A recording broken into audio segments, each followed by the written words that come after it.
you'll notice a lot of tables and chairs right outside of the classrooms. Nowadays in education, it's really important that we have breakout spaces to work with small groups of students, either for intervention or enrichment or just for teachers to get, face time with small groups of kids. But modern classrooms, in newer buildings often will have a breakout space right inside the classroom. So this is our technology office. It used to be a custodial space, and if you go in, you'll see that there's access to the roof. There's stairs right behind this door. There's stairs that go up to the roof. This now serves as offices for 2 staff members, our instructional technology coach and our IT person. It also holds the server for the whole wireless network. So these are 2 special education classrooms. They used to be offices. Special education classrooms nowadays are much, much larger. They need, some kids need certain equipment that, we try to fit into these spaces. We can't always fit in.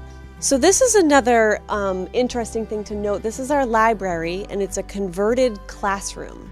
So modern libraries are, big rooms that can accommodate the book collection and a teaching space and computers and maker spaces. A lot of the new modern library programs are using maker spaces, and so our librarian has been piloting that this year. But because of the storage in here, she can't leave any of the maker space projects up. So you have it, whatever you can build in half an hour or 45 minutes is what you can build, and then it has to be put away. We've got a lot of the science materials stored just outside of the classrooms because they can't fit into the learning spaces. So the Hanlon actually sits on 36 acres. It's only in the front of the acreage that the school is at. So that's why this is one of the potential best sites in town to build a new school.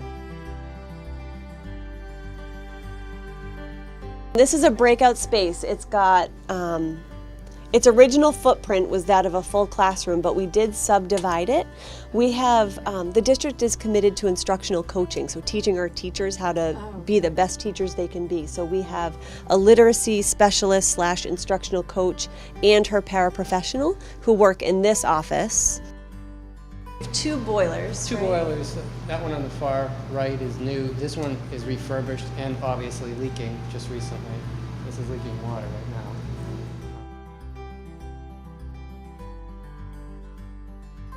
This is our administrative assistant's office, so this is considered the main office, okay? It connects in many different ways. It's got several different doorways, so it connects to my office. It connects to the teacher's workroom where, the copier, the printer, the fax machine, paper cutter, storage, all of these things happen in here. So then we come in here to the health room, which again, main office. This is the health room, so the nurse's office. There's a single stall bathroom here that both kids and staff members can use. Tiny. And then it connects to our school psychologist office and our speech and language office.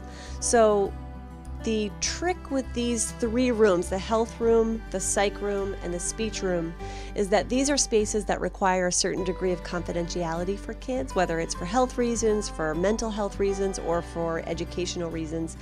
In order to access the school psychologist, which is probably the most confidential space of the 3, the only way to access it is either by going through the health room or by going through the speech and language office. So there's 0 confidentiality for the kids with the greatest mental health needs.